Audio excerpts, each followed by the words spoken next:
السلام علیکم ورحمۃ اللہ وبرکاتہ۔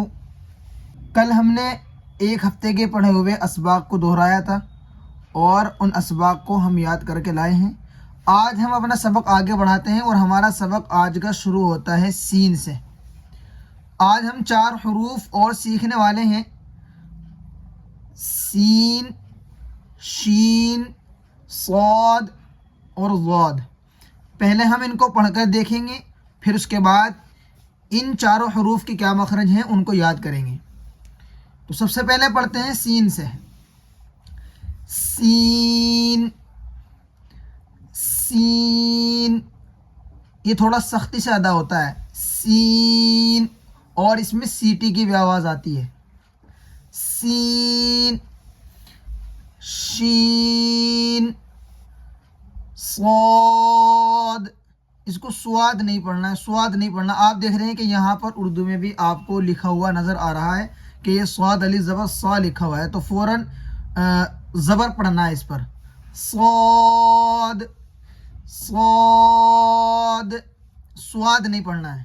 اسی طرح اس کو بھی آگے والے حرف کو بھی زواد نہیں پڑھنا ہے بلکہ اس پر بھی زبر پڑھنا ہے، ضاد، ضاد۔ تو کل کا سبق یہ 4 حروف رہیں گے، سین، شین، صاد اور ضاد، اور ان 4 حروف کے مخرج بھی ہم آپ کو بتائیں گے، وہ بھی کل آپ کو یاد کر کے لانے ہیں۔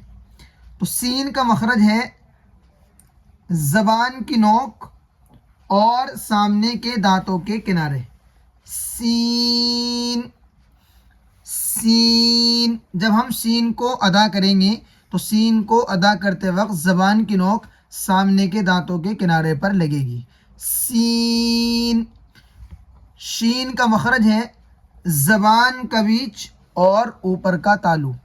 جو مخرج جیم کا تھا وہی مخرج شین کا بھی ہے، زبان کا بیچ اور اوپر کا تالو، شین، شین۔ صاد کا مخرج ہے زبان کی نوک اور سامنے کے دانتوں کے کنارے، یعنی جو مخرج سین کا تھا اور زا کا تھا وہی مخرج صاد کا بھی ہے، زبان کی نوک اور سامنے کے دانتوں کے کنارے، صاد، صاد، صاد۔ ضاد کا مخرج ہے زبان کی کروٹ اور اوپر کے داڑھوں کی جڑ، یعنی جو زبان کی سائڈیں ہیں ان میں جو زبان کا نیچے والا حصہ ہے تو وہ جو داڑھ ہیں ان کی جڑوں پر لگے گا، جب جا کر یہ ضاد ادا ہوگا، ضاد، ضاد۔ ضاد کو ادا کرنا تھوڑا مشکل ہے، اس لیے اس کی مشق کل اچھی طرح کر کے لانی ہے، اور اس کا مخرج دوبارہ سن لیجئے۔ ضاد کا مخرج زبان کی کروٹ اور اوپر کے داڑھوں کی جڑ، نیچے والے نہیں، اوپر والے داڑھوں کی جڑ، ضاد، ضاد۔ تو کل ہم کو یہ 4 حروف یاد کر کے لانے ہیں اور ان 4 حروف کے مخرج یاد کر کے لانے ہیں، اور مخرج کے اعتبار سے ہی ان 4 حروف کی اچھی طریقے سے مشق کرنی ہے۔